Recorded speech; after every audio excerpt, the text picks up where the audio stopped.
Last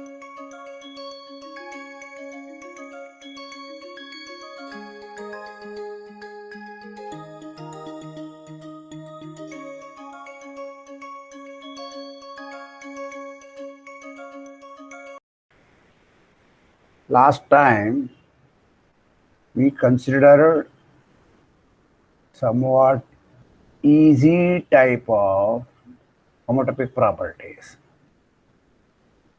Easier results, but they are all important, of course. So today we will do a little deeper into these aspects. So now we have to appeal to the coherent topology more clearly in defining the homotopies also inductively. So I would like to present a result which will be applicable to any space which has this coherent topology, and then we will use it for simplicial complexes. Namely, the topology on simplicial complexes is coherent with the skeletons, nth skeletons, or it's coherent with each simplexes, closed simplexes, and so on. One can use that. So here is a general result of getting certain homotopies on coherent topologies. Start with the topological space with the topology coherent with the closed family. This increasing family X0 contains X1 plus X1. They are all closed subsets of X. Union of Xn's is X. A set is closed inside X if and only if its intersection with each Xn is closed inside Xn. That is the meaning of the topology is coherent. Now take U to be any open subset of X. Put Un as intersection of U with Xn. Suppose each Un is a strong deformation retract of the Un plus 1, the next one, which is a subset of that. Un is a subset of Un plus 1. Then U0, which is U intersection X0, is a strong deformation retract of the entire U. So what we are seeing is similar to the previous part. If we just don't strong deformation, just take retract. So we had this kind of thing coming in the previous thing, retract. But now we want a strong deformation retract, means we are referring to the homotopy here. So start with a sequence of strong deformation retractions Fn from Un cross I to Un. Okay, it is identity of Un when t is 0, or it is X is inside Un minus 1. Okay, and the last thing, namely Fn of X1 is inside Un plus 1.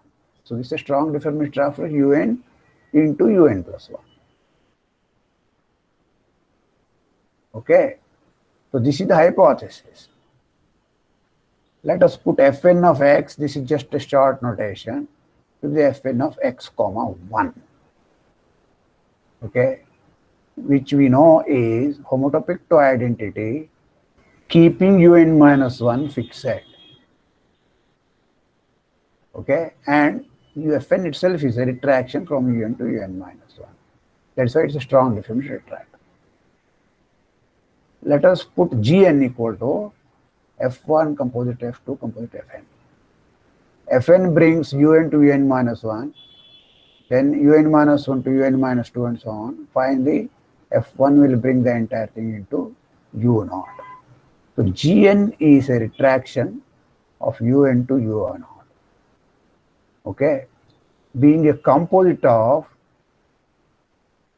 retractions, it's a retraction. Okay, But each of them is strong differential retraction. I can take the composites of these retractions. Okay, composites each time. So it should be a strong differential retractive UN to U naught. There's no problem. Moreover, Gn plus 1, which is Gn composite, one more Fn plus 1. Fn plus 1 is identity on Un. So Gn plus 1 restricted to Un is Gn. Only the first n of them will operate. Fn plus 1, composite Fn plus 1 part will be identity on Un. So Gn plus 1 restricted to Un is Gn for all n. Therefore, I can define Gx as Gn of x whenever x is inside Un. So this G will be defined on the entire of U now. Okay. Then G is from U and takes values inside U naught because each Gn of x lands inside U naught. So continuity also follows because restricted to each xn means intersection with xn, it is just Un. On that Un it is a continuous Gn. So G is continuous, it's a retraction from U to U naught. The only problem here is that where is the homotopy? Okay, what is the meaning of concatenating infinitely many homotopies? See, when you take one homotopy here, another homotopy here, the composition of homotopies is not composition of functions. It is concatenating the homotopies. Okay, that is why this requires a better attention, more attention. It has to be done properly. Okay, how to show that it is a strong deformation retracts need a little more effort. So here is what we have to do. Okay, so start Gn from Un cross I to Un. Okay, let us define this one inductively as follows. The first one, G1, is in the first half of the interval, it is x.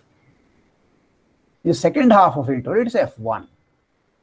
It is a composition. Composition means a concatenation, like a composition of two paths for each x. Okay, path composition. It is that. So first half, 0 to t less than equal to half, it's x, identity map. And if it's F1, which we know what it is, F1. Okay, F1.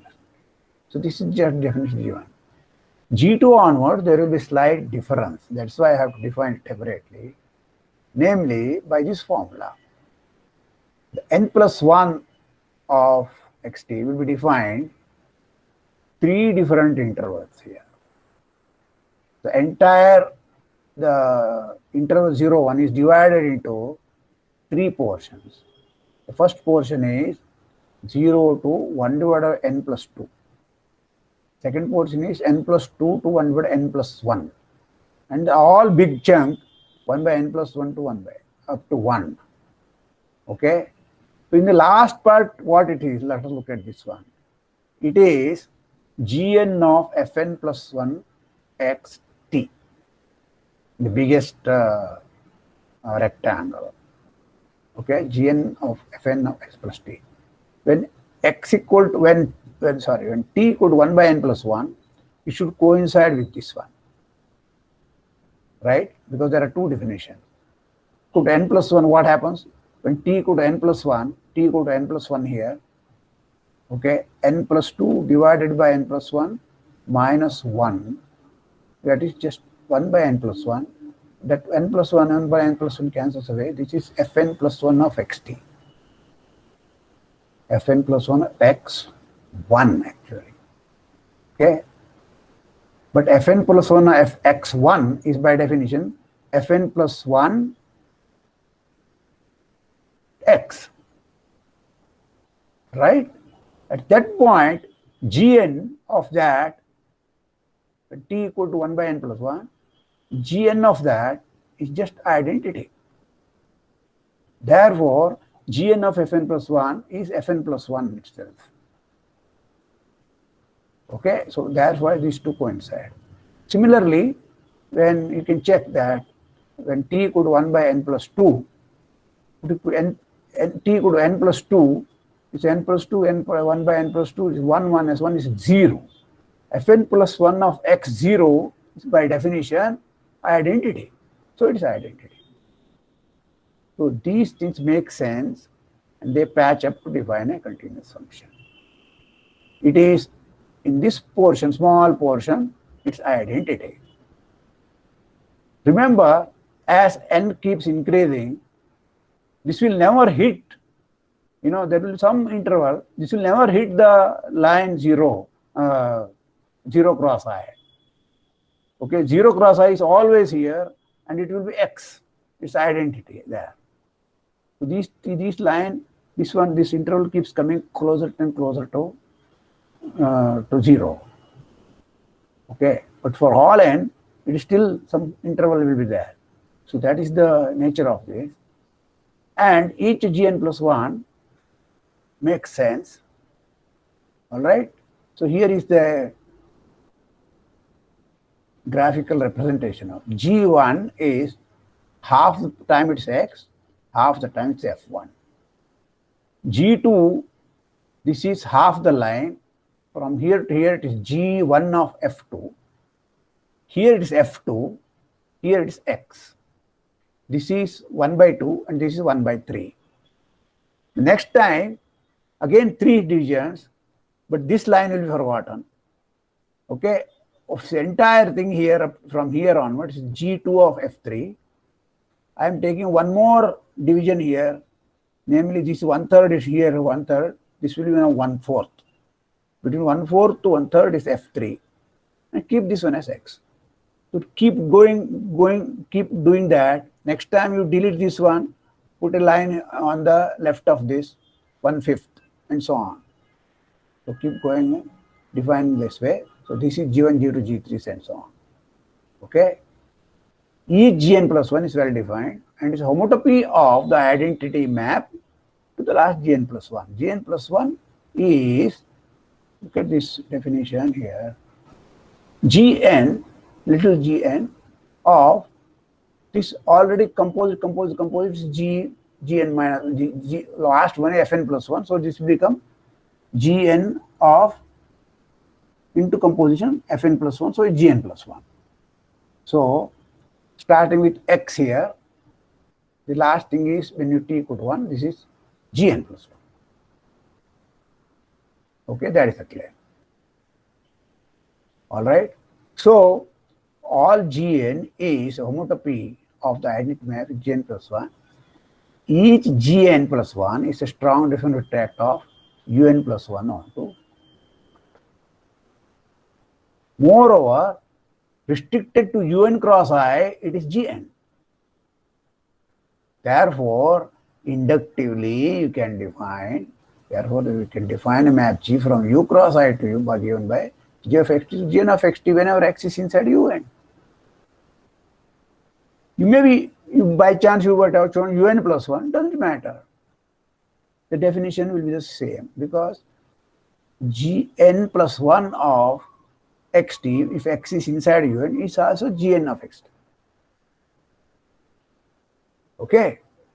Now, if V is an open subset of U, then G inverse of V equal to intersection with Xn is equal to G inverse of V intersection with Un, because the domain of this inside Xn, it is just Un. The G inverse of, once it is Un, G is nothing but Gn inverse of V intersection Xn. And hence, for each Un, this intersection is, okay, is open in Un. This means G inverse of V is open in U. Okay. So I am just showing that G is continuous as a map from U into U cross I into U naught. U cross I into U, but U cross I into finally U naught. Therefore, G is continuous. Okay. Therefore, G is a strong deformational tract of U into U naught. Okay. So here you have to work much harder to get a inductive homotopy. Okay. Now we come to a standard lemma again inside Dn. Okay. So we have to work, familiar with Euclidean space. You can do whatever you like, and then you want to extend them to simplicial complexes. This is the game we are playing. So growing whiskers. This lemma, you can call it as growing whiskers. You take a subset of Sn minus 1 boundary and choose any epsilon between 0 and 1. Set up n epsilon equal to all those x inside Dn which are at a distance from the boundary less than 1 minus epsilon. Norm of x is bigger than epsilon. But the modulus, divided modulus, the unit vector must be inside A. Okay, so it just means that take a point inside A and then draw a small line segment of length less than 1 minus epsilon inside the disk. So that is the whiskers. So it's growing whiskers there. So n epsilon is such a thing. Clearly this is an open subset of Dn, provided A is open in Sn minus 1. Okay, because I have taken closed intervals on one side and a half closed interval, open in the interior, inside. Inside part is open, norm x bigger than Sn. Okay. In any case, if you intersect with Sn minus 1, it's precisely A. That this second condition gives you that. This is an open subset of Dn if and only if A is an open subset of Sn minus 1, because the intersection is this one. The third thing is, you can push the whole thing back to A, namely xt going to 1 minus t times x, tx divided by norm x. This is a point of A. Okay, this is a strong deformable tract of n epsilon onto A. Okay. If epsilon can be chosen as small, as large as you please, very close to 1, depending upon your requirement, this is going to give you arbitrary small open neighborhoods of this A inside Dn, which is a strong deformable tract of epsilon. So this is the germ of the idea, starting point, which is happening in the Euclidean space. From this, we want to capture it to and take it to all the simplicial complexes. Okay, so this is a picture. Dn is the disk. A is some subset. I have shown it as an arc here. This may be open arc or a closed arc. You don't know. If it's closed arc, these endpoints will be there. If it's an open arc, even these endpoints will not be there. And this n epsilon A will be an open subset. Okay, so this remark is very important. Starting with an open subset of Dn such that A bar is inside U. Now, A bar is inside U allows you, A bar becomes compact. We can choose 0 less than epsilon less than 1 such that this n epsilon A is contained inside U. So that is because this becomes compact. Okay. So I think this much topology you know. Now we have the big theorem. Let L be any subcomplex of a simplicial complex. Let U be an open subset of mod K which contains mod L. Then there exists an open subset V of mod K contained inside U and containing mod L such that this L is a strong deformation tract of V. Okay. In particular, we know that this will imply that the inclusion map mod L to V is a cofibration. In particular, it gives you many other results. First, let us work out how you got this one. Okay. We shall construct this V the open set as well as the strong differential tract inductively. We start with V naught equal to L. In the lemma, in the general lemma or a theorem, whatever it is, this one, this theorem, this U was an open subset of X. We didn't have to construct this one. Okay. Here we are constructing that. The subset we are constructing. Okay, put V naught equal to L. Assume that we have constructed an open set Vn of Kn such that Vn minus 1 is contained inside Vn, contained inside U. This U is given. There we applied the whole thing to U intersection Un and so on. Now we have to construct some Vn inside that and then apply it to Vn itself. That is our idea. Okay, suppose we have constructed an open set Vn of Kn such that the whole thing is contained inside the new one. The open subsets are getting extended here. Okay, this is not actually open subset. This V naught equal to L is not an open set. So I am not claiming that. This is just like A getting extended to an epsilon. You can just think of that way. Okay, Vn minus 1 contained inside Vn, but Vn will be contained inside U. Vn is retracting, Vn minus 1 is a strong differential retraction of Vn. There is a strong differential retraction Vn to Vn minus 1. So this is the inductive step we want to do. Okay, we have not yet done it. So now index all the n plus 1 simplexes f of K such that f is not in L, because L part we don't want to trouble, but Bf intersects L. They are nearer, they are not far away. Bf does not intersect L, you ignore them. You don't have to worry. If Bf, the boundary, intersects L, put them there. Okay, provided they are already not there. That means they are not inside L.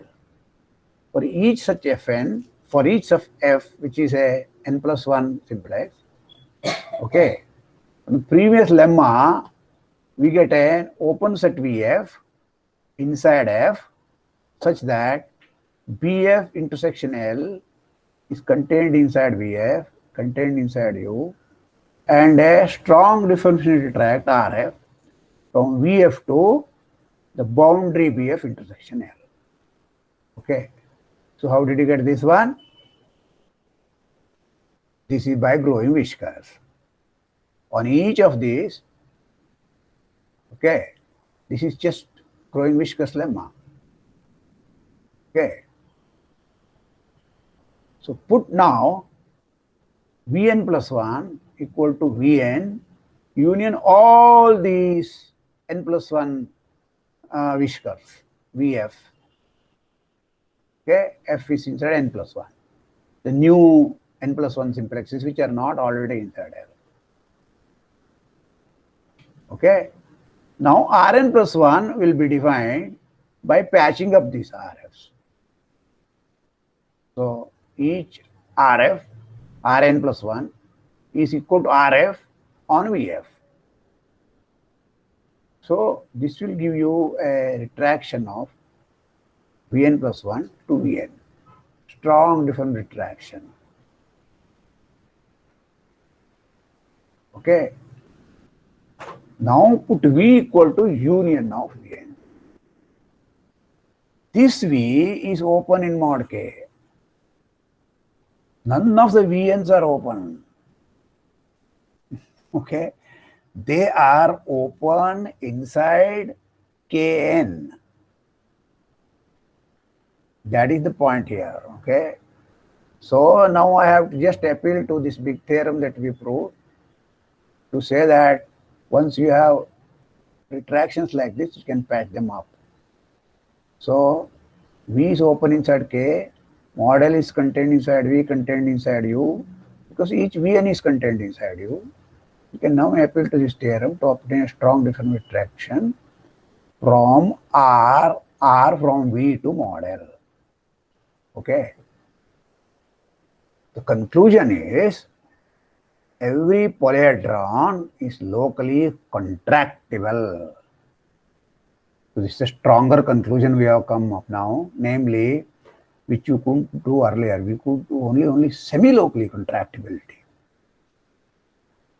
Now it's every polyhedron is locally contractible. How do you do that? So take any point X, make it into a vertex by choosing an appropriate subdivision. Once it's a vertex, singleton V will become a subcomplex. Okay. So now you can apply with subcomplex. We have done this one. Okay. So there is a strong deformation. So there is a neighborhood V. V strongly deformably retracts to X. That means V is contractible. Okay. This time we are not using the strong deformation inside U at all, but inside V cross I to V itself we can. Okay. So this is just a corollary to this strong result, namely every simplex, every subcomplex of a simplicial complex has this property, namely it is locally NDR pair. There is a neighborhood which retracts strongly to model. Okay. So let us stop here.